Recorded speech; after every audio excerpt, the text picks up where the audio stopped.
We're going to go through your life. The good, the bad, and... If somebody had said to me 6 years ago, when I came here in 2004 to look for a flat... And end up with me. Yes. And this theatre wasn't even built, may I say, ladies and gentlemen. It's weird, isn't it? It's fantastic. She actually said, I'll tell you what we could do. I could come over to Mariah and we'll set up a theatre company. And I went, is there any money in it? And she said, no, so we won't be doing that. Anyway, here we are. Right, so let's start, and I think we ought to start at the beginning. Now, a lot of people don't know this, but you were adopted. Yes.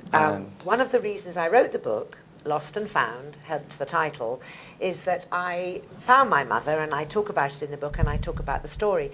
And I would like to say at this point that everybody has a story to tell. I'm sure every one of you has something, a secret or something they'd love to talk about. And I was lucky enough, obviously being an actress and having a profile, to be able to get published. But I took it very seriously, and I have had quite an interesting life. And a lot of what's happened to me, again, has happened to a lot of women.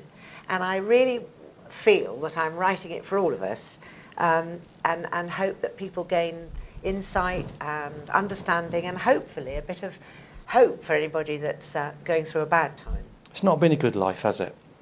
Yes, it's been a fantastic life. No. I've had a fantastic life. It started off a bit dodgy. Yeah.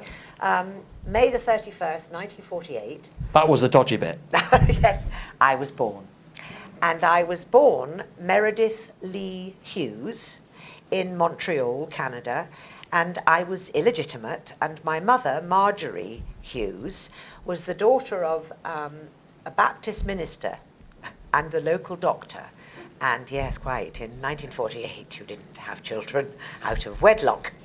So she had me adopted, and she took me to a private doctor that she'd met at the Baptist church in Montreal. And amazingly, I'm just going to do this, because I feel I want my feet on the ground. They always say you look bigger on TV, now you look smaller. I got my little legs dangling. So, and fortunately for me, Mr. and Mrs. Bellingham, Captain Donald Bellingham, who'd been a pilot in the war, an RAF pilot, bomber pilot, and a very brave bomber pilot, DFC, AFC and BAR, after the war joined BOAC, which is now British Airways, because he loved flying. And they'd only been married about 6 months. And when I asked them about this, why did they adopt me, Mum said, oh, well, we were trying to have children and nothing had happened. And I always assumed it was 2 or 3 years. In fact, it was 6 months.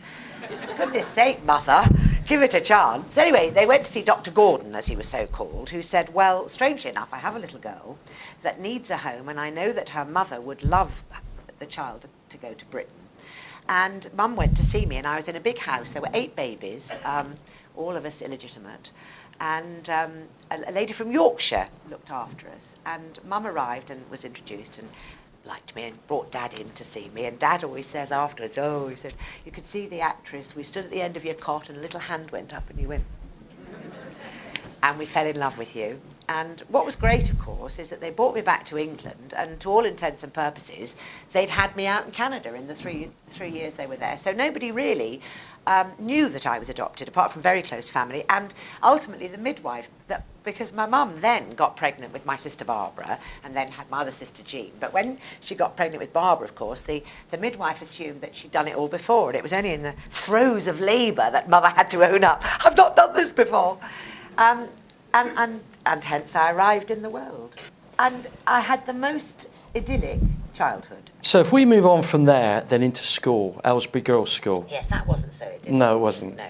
I think this is where it all went horribly wrong. The thing is about being adopted, and I try to, without being kind of self-indulgent about it, I do think that a lot of people who are adopted have this need, and I certainly did too. I had to prove myself, and I spent my whole life trying to prove to my mum and dad that, you know, I was worth adopting, and please love me, love me, love me. And that's another actor's thing, of course, you know, love me, love me, love me. But they hated me at school, at Aylesbury High School for girls. And because I talk posh, and I've always talked like this, and my dad didn't talk posh, and my mum didn't talk posh, I don't know where it came from, but I got bullied mercilessly. Because I wanted to be an actress, and I showed off, obviously I probably was a pain in the arse, but they were horrible to me, basically. And every time they did a school play, if we did Romeo and Juliet, I got to play the nurse. And then we did St. Joe and I got to play her mother, because the English teacher obviously hated me. You know. But it stood me in good stead, because I'd have to stand in the wings and kind of watch Penelope, who was marvellous at hurdles, playing Juliet badly. And I'd be there, you know. But at least it's, because I got so, you know, you get rejected all the time in this business, you know. It's an endless saga of being told, no, you're too fat, too thin, too old, too young, too whatever. So I ploughed on regardless. And I applied for drama school, and I auditioned, and they accepted me, but I was in the middle of my A-levels. And they said to me, well, take your A-levels, because, you know, you need your A-levels. And actually, I did need my A-levels, because I wouldn't have got a grant. And my parents couldn't afford to pay the fees. So, and also it staved off the moment. They were horrified by this whole concept of me going to be an actress. And so I went up and they said, yes, come back next year and we'll chat to you and I'm sure everything will go swimmingly.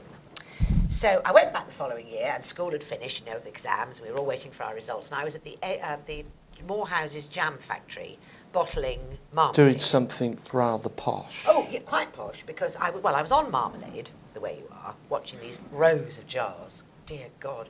And a woman came over and she said, excuse me, Lynda, you speak so nicely, we're going to put you on the gooseberries. I said, oh, thank you so much, this is marvellous. Why? And she said, well, these gooseberries are going to the palace. These are by royal appointment. I said, oh, this is marvellous. So I'm there with the gooseberries turned on those big brass things. And there's this other girl working with me, kept spitting in them. Every jar she'd go, there, that's what I think of the Queen. I said, you can't spit at the Queen. It's gooseberries. So I reported her and she got the sack. Anyway, I'm happily doing this, you see, but I've told everybody at the jam factory I'm going to be a star and I'm going to go to London. And I go back for this interview, this chat, and they've changed their minds. They now no longer want me. They realise that you're no good. Yes, that I should stay in the gooseberry jar department. So I'm devastated, actually, completely devastated, humiliated and devastated. And they actually said to me, come back and do a day. I had to improvise, and I have to tell you, improvisation is the most disgusting thing in the whole world. It's just foul. It's like people who pass driving tests who can't instinctively drive. Do you know what I mean? It's just horrible. Anyway, I was dreadful, and I got a letter saying that I wasn't going to be asked to take a place in September. But if I wanted to, I could ring up nearer the time and they may reconsider. Well, this was just devastating. And I'd been there with another girl, can't remember her name, and she rang me and she said, have you had a letter? I said, yes. And she said, did it say no? I said, yes. I said, it's terrible, isn't it? She said, yes. And I said, did yours say ring up in September? And she said, no, mine just says, no, there's no place for you. Hope, ray of hope. This is how my career's always been. So I thought, right, I'll have to go up and talk to them about this. So I didn't tell anybody, and I got a bus up to Aylesbury, which is about 6 miles, and I got on the train, and that's an hour, and I got up to London, and I went to Swiss Cottage, where the drama school is, stood outside the door until a teacher that I recognised came. I said, excuse me, I need to see the principal. Said, okay. And they all lined up in front of me, and when I'm nervous, promise you I won't do it tonight, I get tearful. You know, I kind of can't do confrontation. So they said, why are you here? I said, well, last year I was good enough to come to drama school. This year, I've suddenly not talent anymore. What's it all about? And they said, well, I'm sorry, we've told you. I said, no, but you don't understand. This is my life. I'm all I've ever wanted to do.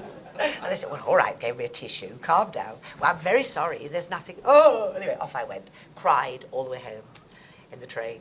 Cried all the way back in the bus. Got to the door. My dad opened the door with a bottle of his very infamous homemade elderflower wine and smiling. And I said, no, Dad, I'm a failure. You don't understand. He said, no, no, no. They've rung. They've rung and offered you a place. Why? And when I left 3 years later, and I did actually win a prize, Best Actress, I said, why did you take me in the end? And they said, well, quite frankly, we discussed you and decided that you could have been the worst actress in the world, but you're always going to work because you were so pushy. So this was the start of something big.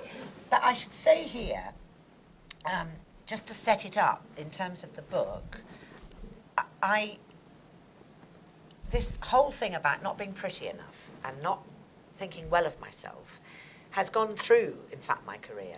And one of the biggest things that came to the fore about being adopted is as I got into my teenage years, I looked slowly began to look very different from my sisters. When we were little, we all looked quite similar, and Mum had cut us little pudding basin haircuts and all the rest of it, and people thought we were triplets. When I got to my teenage years, I was beginning to develop this, well, it was a nose, a rather large nose. My nose was obviously not the same nose as the rest of the Bellinghams. And I was very conscious of this nose, and people used to take the mickey out of my nose. And when I got to drama school, people used to come up to me and say, well, you'll do well in this business because you're obviously Jewish because of your big nose. And I said, well, I don't know if I am Jewish, you see. So I went home and said to my parents, do you think I'm Jewish? My dad said, well, you could be, I suppose. Mind you, we think you're Maori, because I heard something that... Very helpful this. He said, I remember something about your mother, your real mother, going on some boat to New Zealand, so maybe she had it off with a Maori. So now I'm really confused. I'm a Jewish Maori, right, with a very big nose. And suddenly it was very obvious that I wasn't, you know, of the same stock. And this theme, and I was very insecure about myself. And this went into drama school because I was told that I would grow into my face, that I wouldn't work until I was 40, and that I would never play leads because I wasn't pretty enough. So I'd got this, and I think that's where the comedy came, because I thought, well, if anybody's going to take the mickey out of me and tell me I'm shit, I'm going to do it first before anybody else gets a word in. So I am now at drama school with my big nose, making my way through the 60s.